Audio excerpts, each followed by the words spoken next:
Are you doing one? Look how I did the tab. Oh, yeah. Just pour it in there. Where'd my beers go? Then I took my other one inside. You want me to pour some more in there? Oh, I'm not done. Get you white girl wasted? Hey y'all! Woo! I'm only doing this because it's early. I say this: rip the smelling salts and then do it. That's not a thing. God damn, these are strong.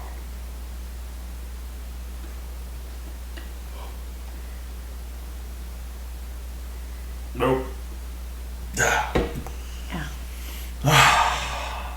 Do your smelling sauce. We're gonna start doing them every episode now. I get the Rogan thing. I get the appeal of the smelling salts. Wakes you up, stings the nostrils, just like Ron Burgundy. I don't know about this. All right, I'll hold it. Well, you're gonna spill it. All right. See how I pour that, and there's no head. Oh, okay. Or how do I turn it? You just twist it.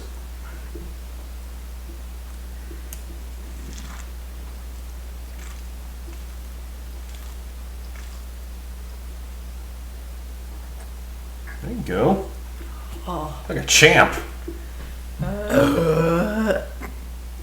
You good? Time to get a little bit creepy. I wonder where they came up with creepy pasta.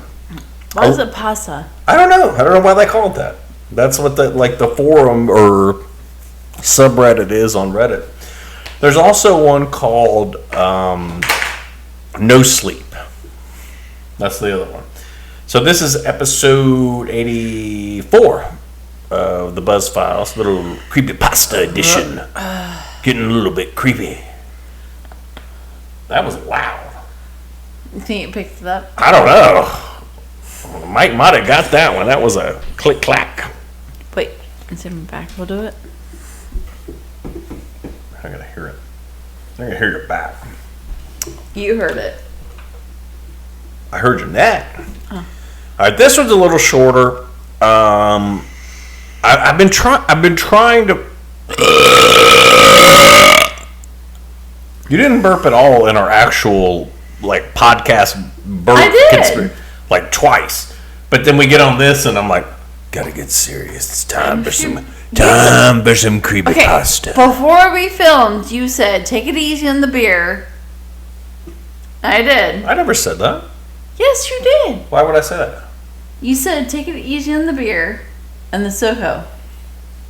Sam, that was at 5:30 when I was like, hey, don't get trashed before we film the podcast. That was what I said. I didn't say 5 minutes before I said that at because you had already had 2 16-ounces and we're doing a shot. I'm like, hey, whoa, pace yourself now.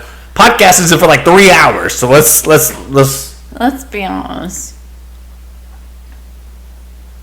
What are we being honest about? My tolerance. Oh, okay. I just want to make sure we're acknowledging it. Okay, all right, that's fine. It's fine. I'm an alcoholic. Right. I think we're going to do 2 tonight. So I've got, this one is, I've been trying to find more popular ones. So by the way, I'm already in my... Got your PJs on? I got my sweatpants I've been scouring, trying to find, a lot of the really popular ones are super long. And some of them are we may have to do this, we may have to do a 2-parter. So some of them are 2 hours. So may have to do an hour and then another hour. 2 hours? Sam, I've listened to some of these podcasts that are 4 and 5 hours per episode. I gotta spit. Okay. You gotta spit? Mm-hmm. What are we doing here? What is this? It's a lot of beer. Anyway, so we may have to do 2-parters. This, I think, I've got one other one that somebody sent me, but this is a kind of a popular one that I've seen floating around. So we'll read a couple if we got time. I don't know how long this one will take. It's not super long though. Let me drink some beer though first. How's my hair look? So good, you look beautiful. Are you ready? This one's called A Package Marked Return to Sender. Mm-hmm. Okay? Okay. No crying, okay?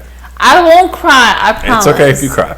I'm sorry, guys. I did cry the last one. You cried a lot. The whole episode. Threw off the whole vibe.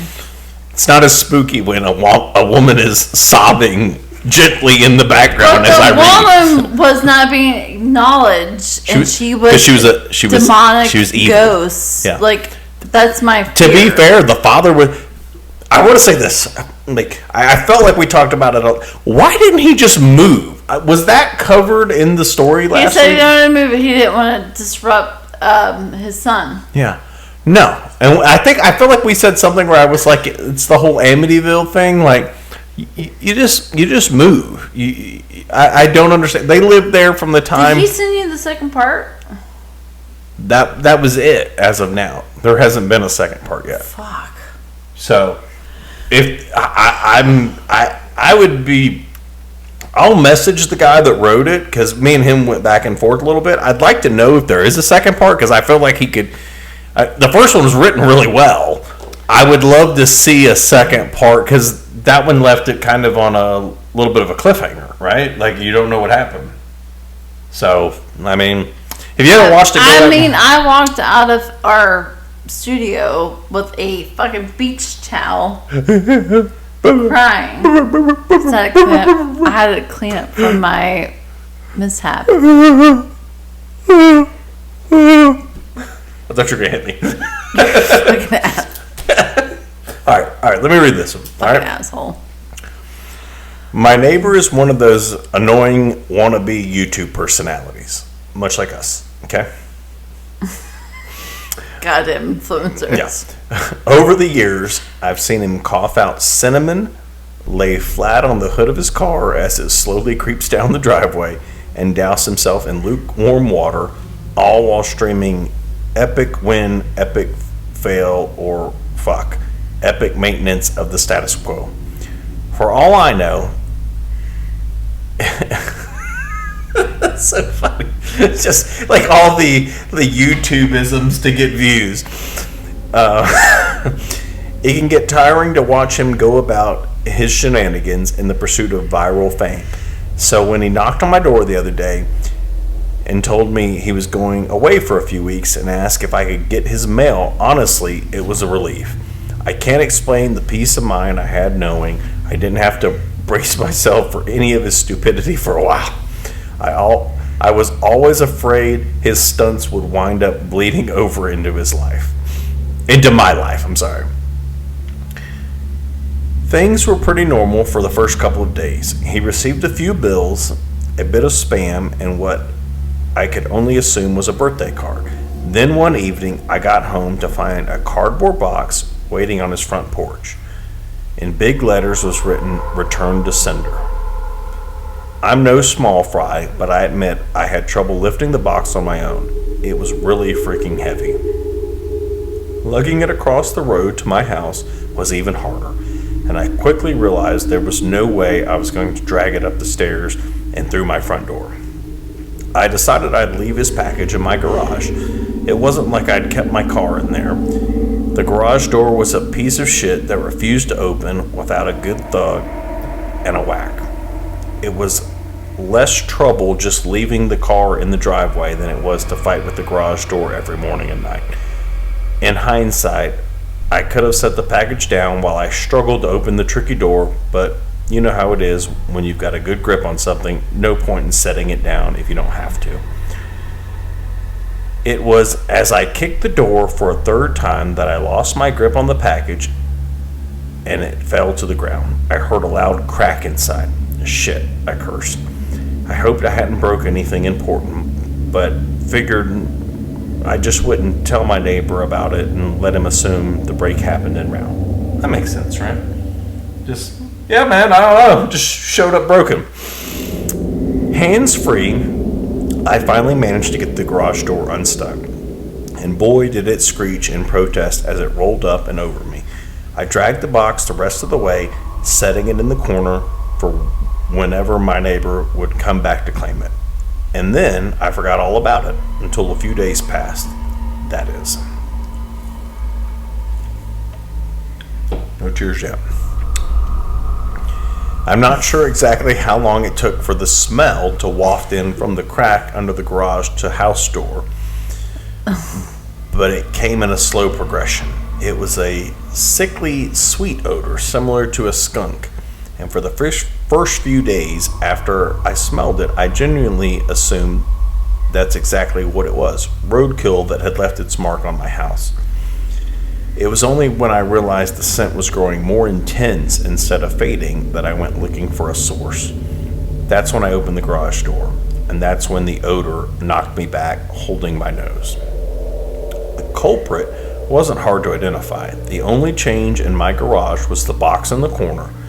I remember thinking it must have been one of those meat of the month subscription boxes. The meat must have gone rancid from being left out of the fridge for so long. How much meat could have been in there for the box to have been so large and heavy? An entire freaking cow? I covered my nose as I approached the box, a pair of scissors in my hand. I probably wouldn't have needed them to open it, as it had become soggy enough at the bottom to poke through with a finger. But I wasn't about to poke my finger into spoiled meat juices. That soggy bottom was the reason I had to open the box in the first place. If I tried to drag it out whole, everything would spill onto the floor. I was going to have to dump the pieces of meat one garbage bag at a time and take them down to the dumpster, a process I wasn't looking forward to.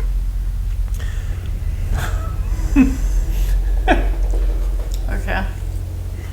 My scissors tore through the tape along the top of the cardboard box. I thought the smell couldn't get any worse, but as I flipped the flaps open, I discovered a whole new gamut of stink.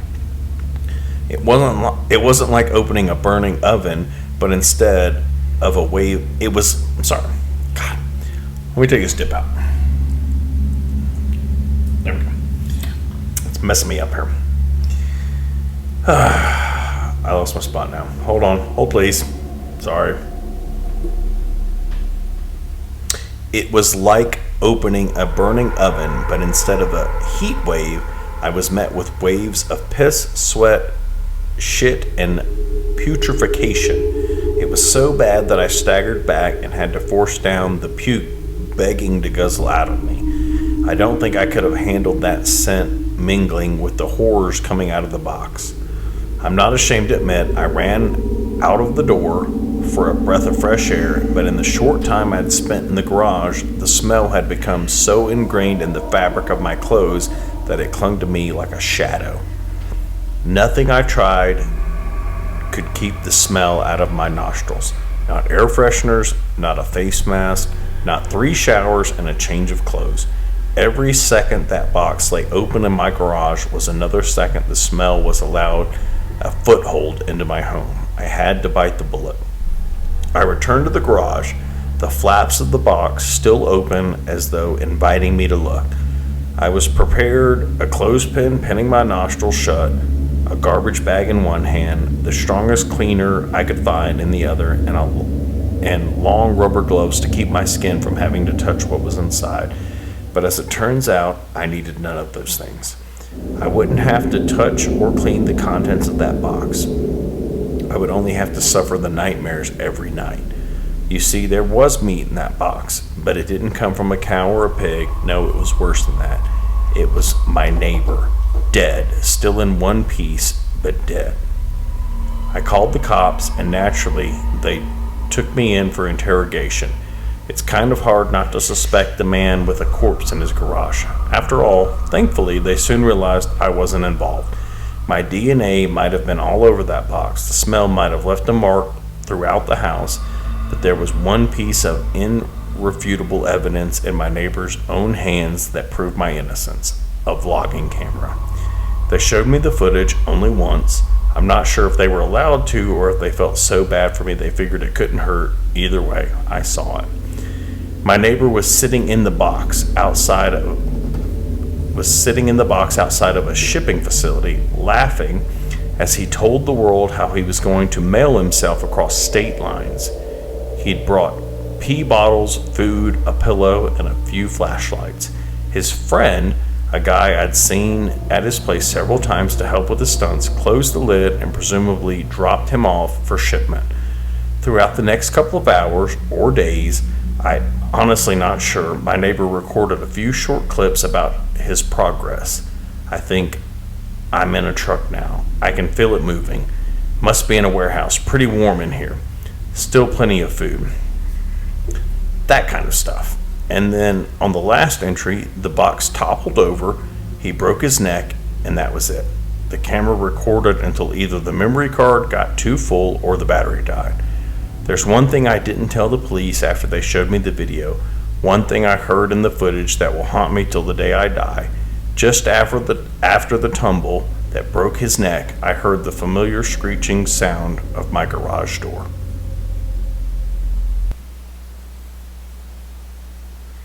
Do you get what happened? What? Thoughts? Impressions? What? You don't like that one? No. Why? It didn't really go anywhere. So, when he dropped the box, he broke the guy's neck when he was trying to open the garage door.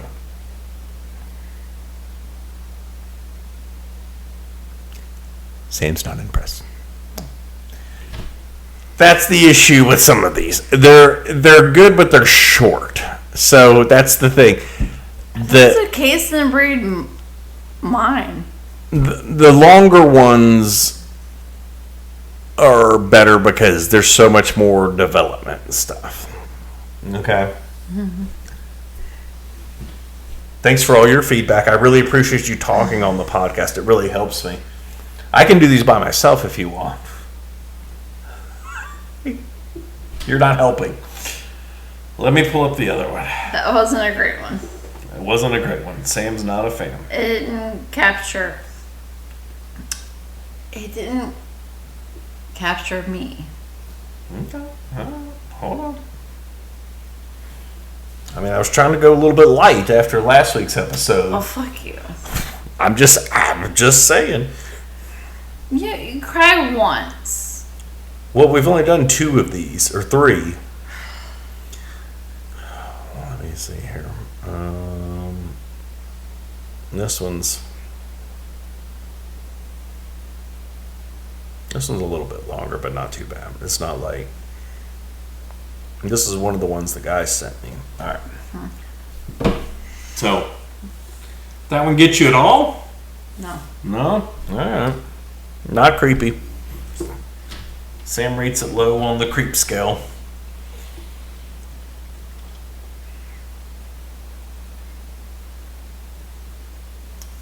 Just So cool. Just to be clear, I watched my fair share of creepy things. I grew up watching it and Hannibal Lecter. Okay. So, let's just. Here, I know what we should do. Here you go. Oh, fuck! There you go. Woo! Oh, I fucking hate you.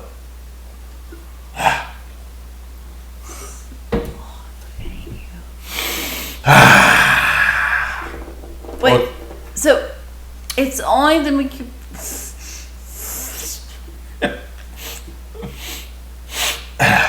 It's only to make you breathe better. It's supposed to wake you up. That didn't wake me up. No, it's not right. All right, so I want you to try to do that like in the morning when you go to the gym. Like just rip one of those, just, and then go into the gym. Okay. Ooh. All right, you ready for this one?